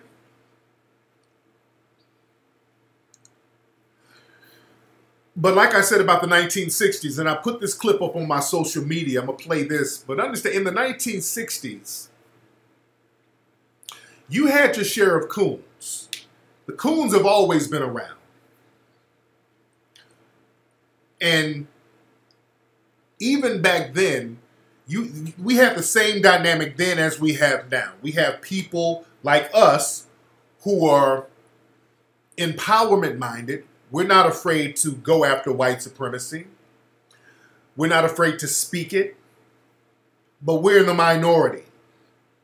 Just like in the 60s. And it doesn't need to be a majority. You can have a small group of people putting in work, and that's going to be impactful for years to come. But understand, just like now, while we're talking about empowerment, you got all these coons out here talking about laying up with Zaddy and what about black on black crime. Understand, in the 1960s, you had the same shit. Don't let these niggas fool you. In the 1960s, you had these Negroes, some of them are still alive now. They sit up and act like they were marching with Dr. King and they were putting in all this work back in the 1960s. And they were big-ass coons, just like the Jesse Lee Petersons and the Sheriff Clarks out here now. And let me let y'all hear this clip from back in this is like 1962 or 63 with Malcolm X. They were interviewing Malcolm X, and then they immediately put the camera on a coon. Listen to this. Mr. Muhammad teaches us that man is judged by his conscious behavior. And the conscious behavior collectively of the white race toward non-white people has been the type of behavior that is practiced only by a devil or devils. So that in essence you feel that white men per se are devils. He teaches us that God told him that the white race is a race of devils. Teaching this kind of a doctrine of hate and a doctrine of separationism is bound to inflame the passions of people, wouldn't you imagine? The deeds that the white man has committed against black people is what is inflaming black people. There's no teaching inflames anyone. It's what you do to a man that inflames him. And if the white man wants black people to love him, then he should do something to warrant that love. The entire Negro population, the group, feels the way you do about it. I think they're probably more than willing to take their share of the world that's available to them and enjoy themselves in it. How about you? I have no comment on this time. If he doesn't think that very many Negroes think like I do, then he is being mighty naive. Do you think that Negroes are going to continue to live in a society where dogs can be sicked on them at will and not do something about it? You're out of your mind. Is there anyone here that would like to comment after having heard Mr. X? They're going to find a Jesse Lee Peterson ancestor. They're going to find the Crispy's relative. Hold on. I don't agree with him because I'm not a follower of Muhammad myself. I think that all people have been mistreated in some form or another. But I don't agree with him. I don't follow Muhammad. I don't think anyone should follow one man. I think they should follow their own conscience. I think the main problem of most Negroes is that they feel sorry for themselves. And I think that this keeps them back much more than they would be if they didn't feel so sorry for themselves. If Martin Luther King, Roy Wilkins, or any of these compromising Negroes who say exactly what the white man wants to hear is interviewed anywhere in the country, you don't get anybody to offset what they say. But whenever a black man stands up and says something that white people don't like, then the first thing that white man does is run around to try and find somebody to say something to offset what has just been said. This is natural, but it is done. Y'all saw that? This is 1962. This is right, 1962. And they found a moist coon talking the same shit that coons talk now. This is 1960. This is why I don't really, I don't debate coons like that just for shits and giggles every blue moon. But this is 1962. In 1962, you have signs up all over the place. Blacks can't do this. Blacks can't go to school here. Blacks can't live here. Blacks can't work here. Blacks can't go here at 6 o'clock. I mean, there was no doubt about white supremacy in 1962. Let's be very clear. You still had a coon talking about, well, what racism? The problem is that Negroes just feel sorry for themselves. So you had a motherfucker denying white supremacy in 1962. Malcolm, I don't follow no Malcolm and no Muhammad. I don't follow them now. No, Lord. These niggas just feel sorry for themselves.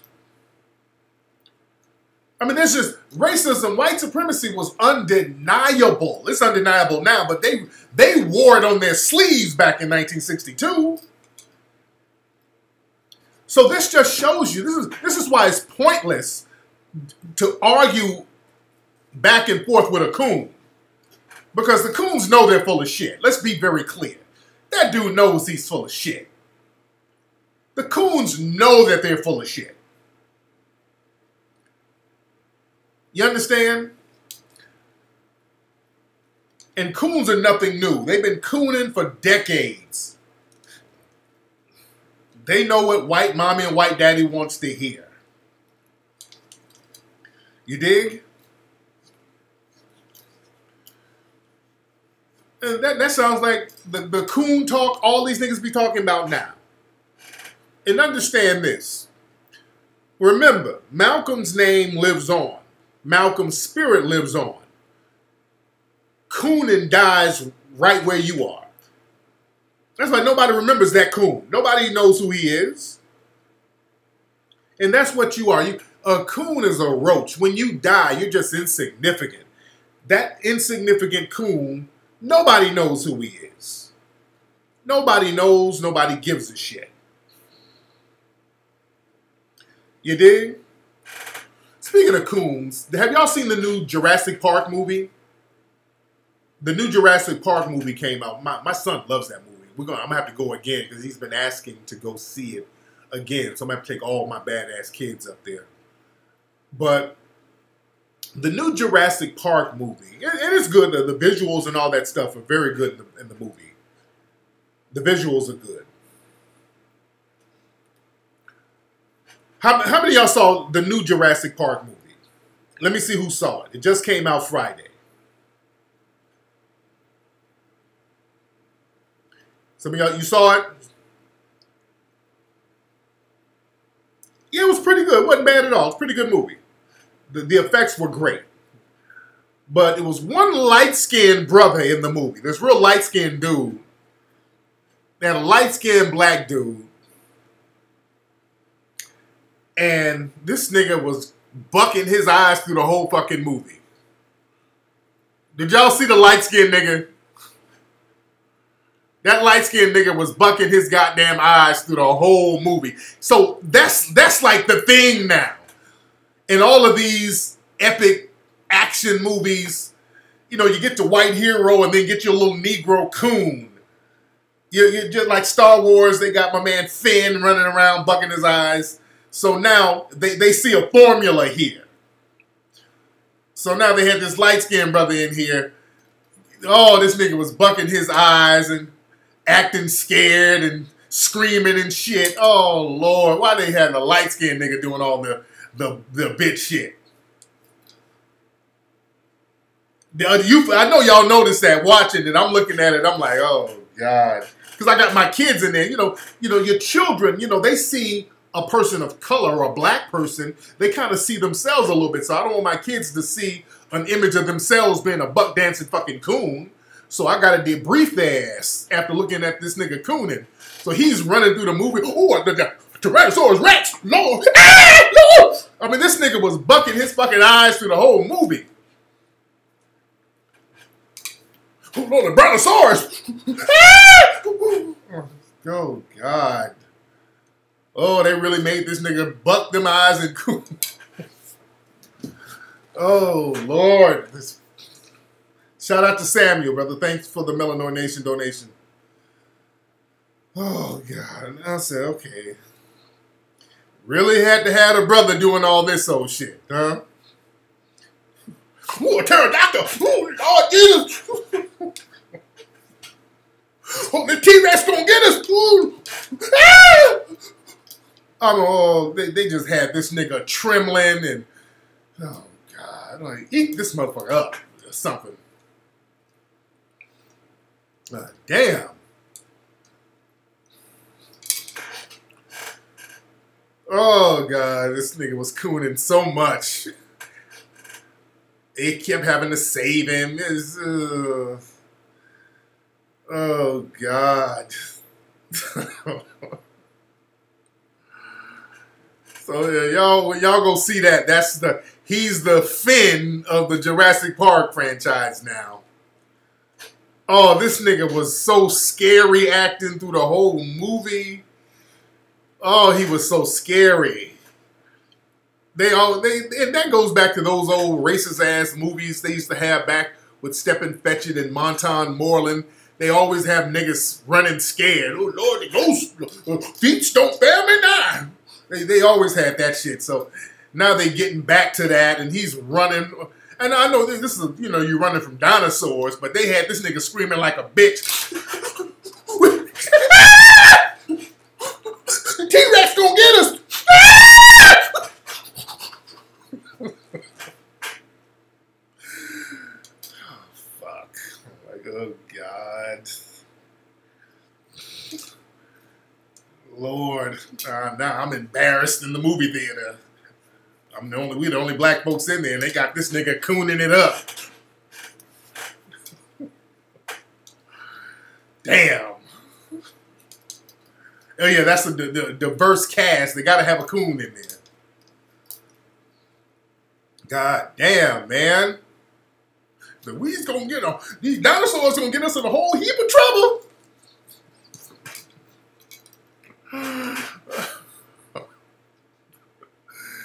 Oh, they love that shit. They love a scary, bumbling Negro. It is a light-skinned nigga. So, you know, I guess they say if we make him real light, that'll kind of offset the cooning. No, it's still cooning. They made this nigga, oh, he was cooning harder than Finn. He was cooning harder than Finn in Star Wars. I'm like, can't nobody top the new age cooning Finn was doing. That nigga said, oh, shit. Lord, man, this nigga was, oh, Lord.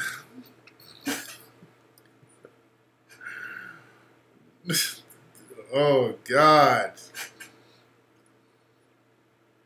This nigga was doing the most, man.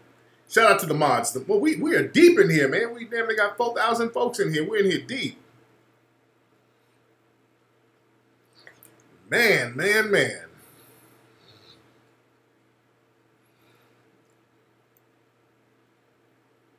Yeah, it becomes a whole minstrel show. You know, no. Finn's cooning ain't got shit on this dude in Jurassic Park. Finn ain't got nothing on this nigga. Because this nigga in Jurassic Park was cooning through the whole movie. The hell you cooning with a dinosaur? Oh, the raptors on that flying gonna get us, Lord Jesus. I mean, this nigga was screaming. I mean, he was screaming like a bitch. Like, damn. I thought they was going to have a banjo in there the way this nigga was buck dancing, Lord. Shit. You dig? Man, man, man. You say Tiffany Haddish is going to start bedwenching? Oh, Lord, Lord, Lord. Uh-oh, somebody's in here mentioning some white supremacist trolls. Y'all know what that means, family. When they start mentioning the white supremacist trolls, y'all know what that means.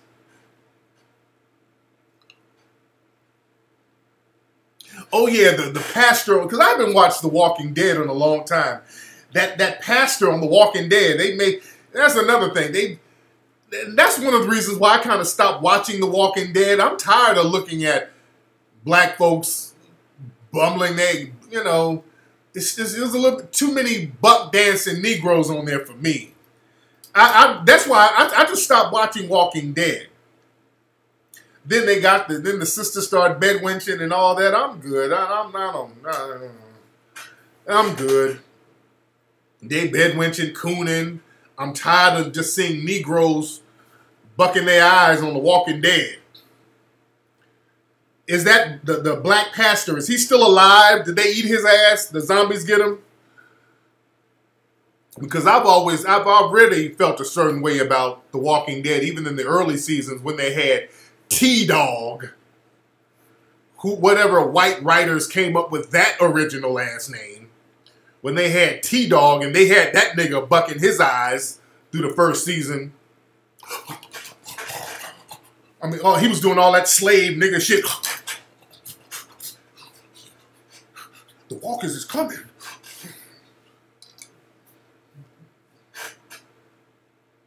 I got sick of that shit. T-Dog. I was just so offended by that. But this nigga name was T-Dog. Like, what fucking white writer sat up and came up with that shit? T-Dog. That's such a old school, stereotypical, bullshit ass urban nickname. T-Dog. And he was a big buck dancing Sambo who couldn't do, it's the biggest nigga around them, and this nigga's up here, he can't do shit. He falling down, you running. Oh shit, I fell. Please don't fail me now. So this nigga was tripping all on his own feet. I'm like, oh God, man. Oh Lord, who's writing this bullshit? Every time they give him something, they give him the keys to open up the door, to lock the zombies in. This nigga lose the keys. Oh shit! Shit! Aslan, drop the keys! Lord, the zombies gonna get us! That nigga couldn't do shit. I'm like, God damn, who wrote this?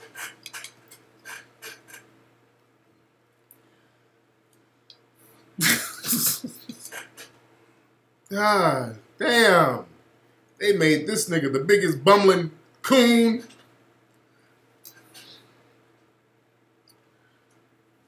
Shit, man. That's why we just got to create our own media. I just get sick. Yeah, T-Dog was so fucking clumsy.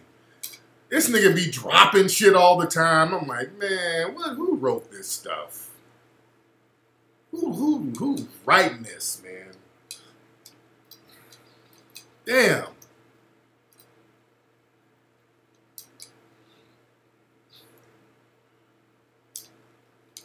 That's why, we got to have our own joints. That's why we got to have our own joints, our own movies. You dig? Yeah, I know that's just a big, useless nigga, just a big old nigga for nothing. They beating him up and shit. One of the racist characters they beat him up. Like, get out of here, dude. I really didn't like that. One of the racist characters socked him up. Ain't no brother gonna let himself get his ass whooped like that. You dig? Oh yeah, the Tyrese character, he was a little better, but they made him a damn Uncle Tom save. He's, the sacrificial Negro. He's sacrificing himself for the white people. They made him one of them. See, it's always a plantation type Negro. They make the Negroes, he'll sacrifice his life for the white characters, that type of shit. So they made him a big old John Henry ass nigga. So that Tyrese character, they do that with the black character. He's, y'all going without me. I let the zombies eat me while you go. It's that type of shit. The zombies eating him. Y'all go without me. Just go. Save yourself. Come on, eat me, zombie. Let white mama go. It was that type of shit.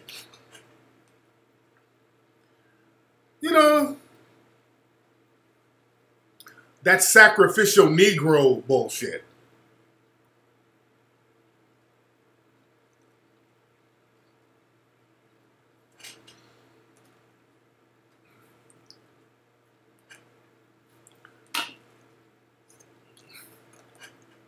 Yeah, I'm cool on that. I'm cool as hell on that. The T-Dog sacrifice. Yeah, they be making these niggas, they be sacrificing themselves for the white characters. I'm cool on that. Then they got the brother who knows the brother who's nice with the stick. I can't kill nobody. I don't want to kill nobody. It's that type, No. No.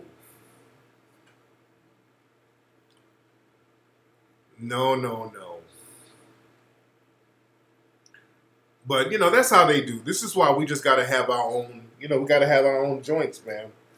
We got to have our own shit. Oh yeah, The Purge. Oh, the one where this nigga. Oh God, but he was talking about these is our white folks. I was gonna do the Crip whistle. I'm in the theater like, oh my God. Say Finn deserves an Oscar. And the brother's a good actor. What's his name? John or Bega? I can't think of it. And he seems like a good dude. John's a good guy. He's a very good actor. I give him that. But he's working with, and the Star Wars movie, even though they got him bucking his eyes, is getting his name out there. So the brother's, he's paying dues. I get it. And it's not a personal thing because I understand the John dude. He's familiar with the Hidden Colors films, and he seems like a good dude. But I just hate that they got my man, be bucking him eyes. John Bodega. Bodega, yes. John Bodega. He was great in Black Panther, by the way. Is it Boyega? John Boyega. I said Bodega. John Boyega. Yeah, Star Wars, I'm just not a fan of Star Wars. I'm just not a fan of Star Wars. But you notice all of those blockbuster movies, they got to have a tad bit of bucking and cooning. Even the older Star Wars, they had that damn Jar Jar Binks. And Jar Jar Binks was a space coon. That Jar Jar Binks was low-key buck dancing it up. Whatever the fuck that was supposed to be. It was supposed to be like some space jive talking ass creature. Even in the Transformers, in one of the Transformer films, they had one of the cars sounding like a goddamn coon. Remember that in Transformers, one of the cars was a fucking coon. It was talking some nigga shit. I was a Transformer. I was gonna turn into a Cadillac. It was just some old real nigga shit with one of the Transformers. Which one of the characters it was? I forgot which character it was. Which one of the car characters? But it was the car was a coon. It was Autobot Jazz. Oh God, I couldn't sit through that bullshit. I was a Transform. I was Jazz. I was gonna get me some 20-inch rims. What is this bullshit?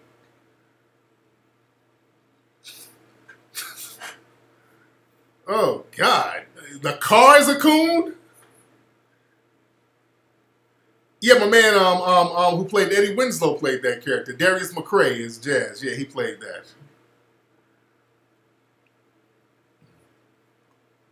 Man,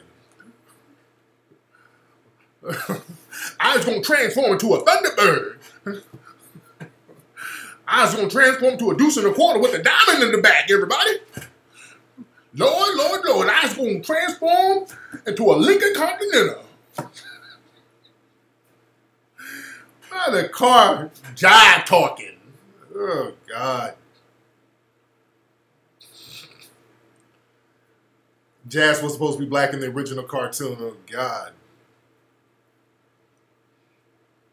What's up, Black Sam? Shout out to Black Sam, putting some on the Melanoid Ministries. Man.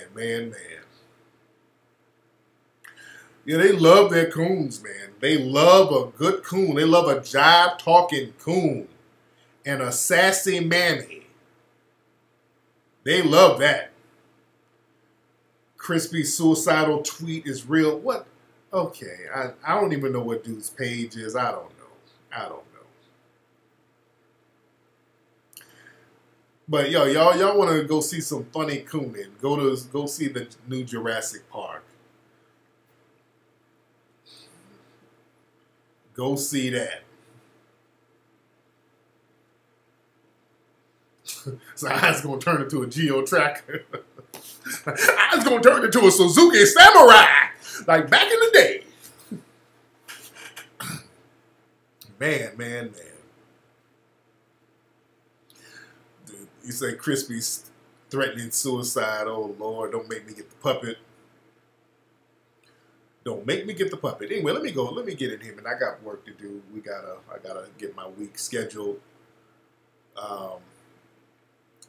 Yeah, I gotta get. What's a lot of y'all in here? I gotta get my week scheduled, family. Again, models, ladies. If you're in LA, you look good. You can model. You look good. You look fly. You want to be on the album cover?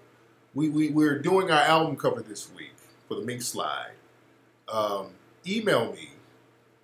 Email me at info@tariqelite.com if you are in LA. If you're in Memphis or Atlanta or Dallas or Florida, don't email. You ain't out here. People do that. I tell people if you're not in town, don't email if we're doing a project in town. People want to email anyway just to waste time. Black folks, get off that. Don't do that. It's just a waste of time, my time, yours. There's just no need to email me if you're not available here. If you're here in LA, email. And also, if you look like Wendy fucking Williams, don't email me. All right? You know what you look like. You got a mirror. If you look decent and you want to be, or you got the potential to be a model, we need a fly model for the album cover. That's why I'm reaching out to you guys first before I hit the casting calls and all that stuff. But email me at info@tariqelite.com. Everybody, I need y'all to go to 1804movie.com. 1804movie.com to get 1804, the movie 1804. Also go to hiddencolorsfilm.com to get Hidden Colors 1, 2, 3, and 4. All right? I'm about to be out of here, guys. We'll talk to you guys this Tuesday on ISM Radio. Also, speaking of ISM Radio, we have a coffee table book coming out next month featuring my lovely co-host from ISM Radio. The book is called ISM Angels. It's a coffee table picture book, and it's going to be a collector's item. There's only going to be a limited amount made. All right? So you're going to want to get yours. There's only going to be a limited amount made. So you're going to have to get the books and keep them as collector's items. We're going to autograph all of them. All right? So that's coming in a couple weeks, actually. That's coming in a couple of weeks. Lovely Layla, lovely Bree. Looking for male models? No, I'm not, nigga. I don't need a male model. No, no, no. That's a no. Let me be very clear. When I say model, I mean women. Niggas, don't email me no picture of you in a thong. Dudes, no. I don't need no male models right now. We're doing an album cover. We need a female model. That's another thing. We'd be like, yeah, we want some models to hit us up. And then a nigga sent a picture of him laying on the beach on his stomach, writing a heart in the sand and shit. The fuck? What is this shit? No, nigga. No. That's why a motherfucker got slapped by Nipsey Hussle earlier doing shit like that. Come on, man. No. You dig? And Crispy shut down on Instagram. Oh, Lord. Crispy's having a coon breakdown. Lord. You dig? But yeah, niggas, don't send me no pictures of you in a bubble bath with your feet dangling out the tub, nigga. Don't do that. Don't do that, man. I don't want to see that. We don't need it. And no disrespect to you, but I just don't need to see that shit. Because we don't need it. I don't need it for nothing. You dig? But ladies, hit me up. And ladies, you know what you look like now. You know what you look like. You know what you look like, ladies. Ladies, you know what the fuck you look like. And let me talk to the ladies too. You know if you model material. Ladies, don't send me no pictures of you and you shaped like DJ Khaled. You know what you look like, ladies. You know what you look like. You know if you're model material. You understand? So if you're in LA, ladies, you're model material, and then you're in LA, you hit me up. Email me again at info@tariqelite.com. And we'll chop up game about it. You did? Oh yeah, Zimbabwe. Let me shout out to my family in Zimbabwe. There was an assassination attempt on the president there. This didn't happen today. It happened a couple of days ago. There was he did a speech and then he was walking down the stairs and a small bomb went off and barely missed him. And even that same day there was another similar attack in Ethiopia. So the family in Africa, especially Zimbabwe, I look at that as a home to a certain degree. I felt so at home with the brothers and sisters there, and I stand with you, brothers and sisters there. I stand with you, and, you know, I condemn that attack on our brothers and sisters there in Zimbabwe. Zimbabwe is a great place, great brothers and sisters there.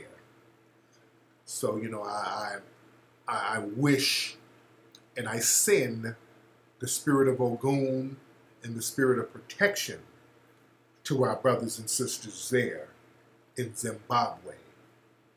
You got it? Good people in Zimbabwe. Love those folks there. Your wife is from Zimbabwe. Zimbabwe, the people are beautiful there. I absolutely fell in love with the brothers and sisters in Zimbabwe.